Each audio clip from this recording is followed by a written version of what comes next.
Buenos días, mi nombre es Ángela María Salguero Lozano y a continuación voy a presentar mi trabajo final de máster. Se titula DUA y docencia compartida como herramientas para la inclusión del alumnado con TDAH en la ESO. El trabajo se estructura en 6 apartados. El primero de ellos detalla cuál es la pregunta, necesidad o reto que surge partiendo de un contexto determinado y teniendo en cuenta la actividad en cuanto a las prácticas educativas se refiere. En el segundo apartado se recogerán las evidencias empíricas previas a la realización del mismo, las cuales se han tenido en cuenta para el diseño de la intervención. Este diseño, junto con la implementación de la intervención, se recogerá en el tercer punto, el cual estará dividido por fases, concretamente 5 fases. Seguidamente, en el punto número 4, se analizarán e interpretarán los datos obtenidos durante el estudio y se detallarán las conclusiones de la intervención.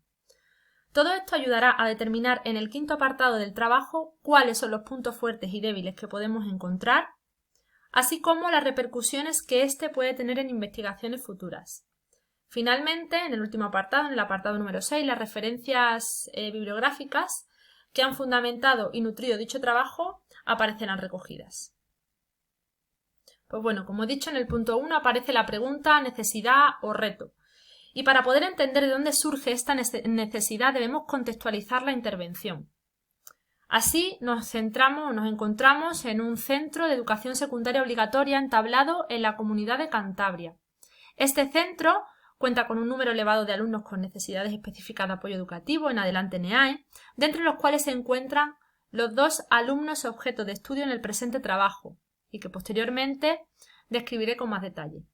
A nivel general, este alumno presenta TDAH de tipo combinado y se encuentra escolarizado en el aula de primero de la ESO, que está compuesta por 23 alumnos y alumnas.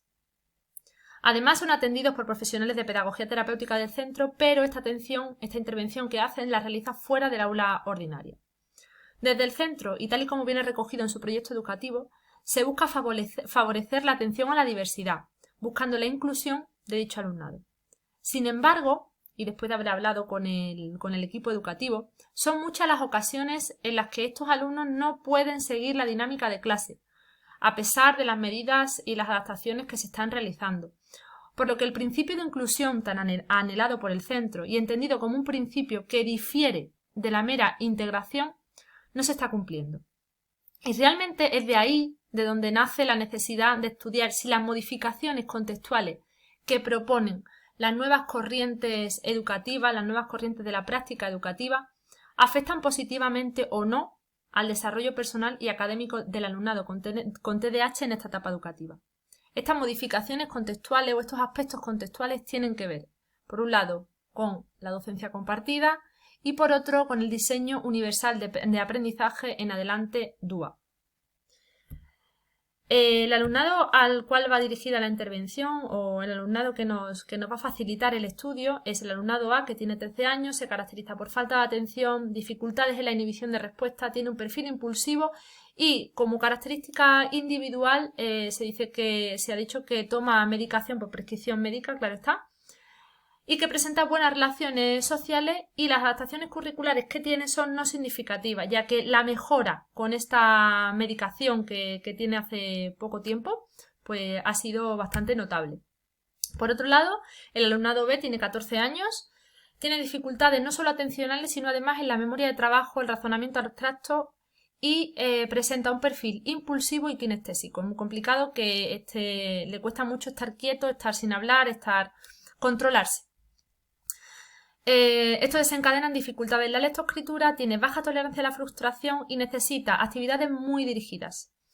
También presenta dificultades en las relaciones sociales, con los iguales, sobre todo, y todo esto conlleva a presentar la necesidad de tener adaptaciones curriculares significativas en la mayoría de las asignaturas y no poder seguir pues, las dinámicas y actividades que se proponen en clase a nivel general.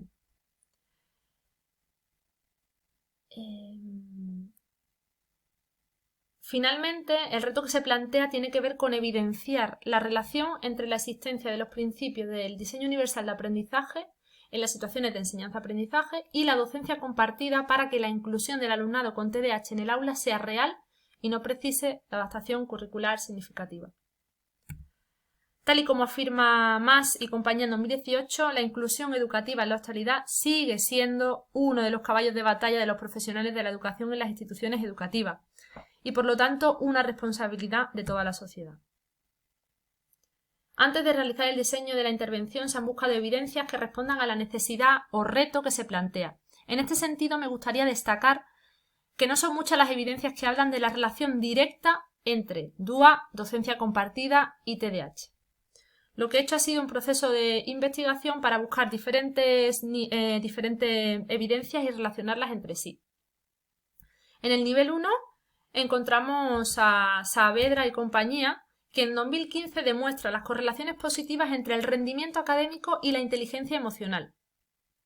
Esto se relaciona con el alumnado con TDAH, ya que las emociones desencadenadas de las experiencias vividas en las situaciones de enseñanza-aprendizaje influirán en los procesos de aprendizaje que estos desarrollen, de modo que se deduce que la modificación de los contextos para desencadenar emociones que repercutan positivamente en el sistema límbico repercutirá directamente proporcionando beneficios en la adquisición y desarrollo de los nuevos aprendizajes. Por su parte, Olmos y compañía en 2018 hablan ya de docencia compartida y dicen que la presencia del profesor de apoyo, del profesor de PT, que será en este caso quien hará esa docencia compartida, en el aula permite reforzar la actitud positiva tanto del profesorado en relación al asesoramiento que éste puede ofrecer como del propio alumnado, pues es una guía para el desarrollo de esas actividades. Además, nos proponen que los principales puntos críticos de la inclusión y la atención a la diversidad en la etapa de educación secundaria son la actitud tanto del profesorado como del alumnado ante el alumnado NEAN. Todo esto nos hace reflexionar acerca del tipo de docencia compartida que se ha de llevar a cabo en las aulas, la cual debe buscar la desestigmatización del alumnado con necesidades específicas de apoyo educativo o dificultades de aprendizaje, en este caso del alumnado con TDAH. Y que posteriormente hablaremos en las evidencias empíricas del nivel 3. Mancera, por su parte, hace referencia a los beneficios del DUA en el alumnado con TDAH y demuestra que estos beneficios no solo los tiene el alumnado con TDAH, sino que además repercuten en el alumnado en general. En el nivel 2 de las evidencias encontramos a Balbuena y compañía, quien en 2014 nos dice que la secundaria es una etapa educativa que coincide con la adolescencia y por lo tanto se muestra como una etapa de controversia para los alumnos de manera general. En este sentido, y siguiendo a Llanes en 2018, las personas con TDAH tienen dificultades para controlarse, organizarse, priorizar sus impulsos, las percepciones que reciben tanto de su interior como del exterior. Es decir, son niños que se esfuerzan, pero para quienes resulta muy difícil concentrarse en una misma actividad durante mucho tiempo. Todo esto unido a que se encuentran escolarizados en la etapa anterior y que estos procesos de desarrollo son iguales para todos, nos muestra que esta etapa puede ser un momento difícil, realmente difícil para el alumnado con TDAH. En relación con el DUA, Fernández lo presenta como un paradigma educativo que ofrece estrategias y recursos que posibilitan que todos puedan aprender, incluidos el alumnado con TDAH. En este sentido, Alba y compañía en 2014 fundamentan esto que nos dice Fernández y nos dicen que existen diferencias entre las redes cerebrales que recogen los tres principios DUA: la red de conocimiento, que es cómo presenta la información; las redes estratégicas, cómo son las posibilidades que damos para que las muestren; y las redes afectivas, la implicación del sujeto en esas actividades o en esas situaciones de enseñanza-aprendizaje. Todo esto está apoyado en evidencias neurocientíficas que explican cómo funciona el cerebro para aprender.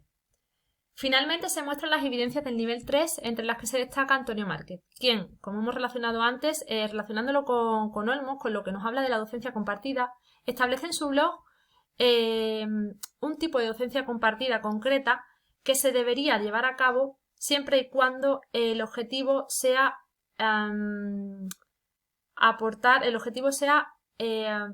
llevar a cabo una práctica educativa inclusiva. Este tipo de docencia compartida se propone desde la modalidad de complementariedad y el trabajo colaborativo. Así también se tiene en cuenta Isabel Orjales, quien propone numerosos documentos que detallan cómo ha de ser el trabajo con el alumno TDAH, pero de forma directa. En el tercer punto se detalla el diseño e implementación de la intervención. Para ello, se tendrán que tener en cuenta los objetivos. Son 4 objetivos principales y están interrelacionados entre sí. El primero de ellos tiene que ver con analizar si aumenta o no el bienestar del alumnado cuando se ponen en práctica las estrategias de las que hemos hablado anteriormente, docencia compartida y DUA. Por otro lado, corroborar el aumento de la autonomía del alumnado en la realización de las actividades propuestas. En tercer lugar, en el caso de que todo esto se cumpla, si todo esto repercute o no en la adquisición de contenidos y habilidades propuestas en la planificación curricular. Y finalmente, determinar si serán necesarias las adaptaciones curriculares significativas, concretamente la asignatura de biología, que será en la asignatura en la que se desarrollará este estudio. El presente trabajo se basará en un estudio de casos, como ya hemos dicho, donde tendremos a 2 individuos de estudio y los datos a analizar serán principalmente de corte cualitativo, pero en él también se recogerán datos cuantitativos que nos ayudarán a interpretar los resultados de la intervención. Se divide en 5 fases. En la primera fase habrá una recogida de información de las experiencias previas del alumnado y se explicará al aula en general en qué consistirá la presencia del DUA y de la docencia compartida. Para esta recogida de información se hará una entrevista que viene transcrita en los anexos del trabajo. Y esta entrevista constará de 5 preguntas. Las 2 primeras tendrán que ver con la docencia compartida, experiencias previas con la docencia compartida, y las 3 últimas tendrán que ver con las experiencias previas con el diseño, con los 3 principios del diseño universal de aprendizaje. Cómo se le presenta la información se le ha estado presentando la información hasta ahora, las posibilidades que tienen para la evaluación, para exponer los conocimientos y finalmente cómo se sienten dentro del aula. La segunda fase está considerada como una fase de transición en la que se entregará y se recogerán los consentimientos informados. En la tercera fase se explicarán las nuevas pautas de trabajo y dentro de esa explicación de todo aquello que se va a llevar a cabo se proyectarán unas normas de trabajo en grupo cuyo objetivo será sobre todo paliar las posibles dificultades que puedan aparecer con el grupo que se cree, con el alumnado B, que ya hemos dicho que presenta dificultades en las habilidades sociales. No todas las actividades que se van a proponer son en grupo, pero sí un número importante de ellas, por lo tanto se consideró importante. En la cuarta fase, y teniendo en cuenta la modalidad que hace referencia a Antonio Márquez, se realizará una temporalización y una coordinación para la implementación de las actividades. También se pondrán en práctica estas habilidades y durante esa puesta en práctica se recogerá información y se hará una evaluación continua a través de observación directa. Esta información será recogida en rúbricas que estarán destinadas a conocer el grado de autonomía del alumnado en la realización de las actividades y por otro lado también se utilizarán escalas de estimación numérica centradas en la evaluación de la consecución de los estándares referidos a los contenidos y objetivos del currículum que se están desarrollando en el aula. La rúbrica la recogerá la profesora de PT y las escalas de estimación la profesora encargada de la asignatura de biología. Finalmente, al alumnado se le pasará un cuestionario para evaluar pues, el último objetivo para saber cómo se siente el alumnado en esta experiencia, qué cambios ha visto. Una vez llevadas a cabo la intervención, el análisis se recoge en 2 tablas. El análisis de los resultados se recoge en 2 tablas. La tabla número 1, que presenta el grado de autonomía en la realización de las actividades, la cual nos aporta datos donde dicen que el alumnado presenta mayor autonomía en las actividades individuales que en las actividades grupales, posiblemente porque las actividades individuales son actividades que se presentan de manera más acotada y detallada que las grupales. También se observa cómo el alumnado A tiene mayores puntuaciones en las actividades que el alumnado B, hecho que ya venía ocurriendo anteriormente. También se tendrán en cuenta los resultados de la escala de estimación para obtener información referente a los objetivos en los que se pretende comprobar si las variables introducidas dentro del aula aumentan o no los resultados académicos del alumnado con TDAH. En este caso, vemos que sí se da. el bienestar y la motivación del alumnado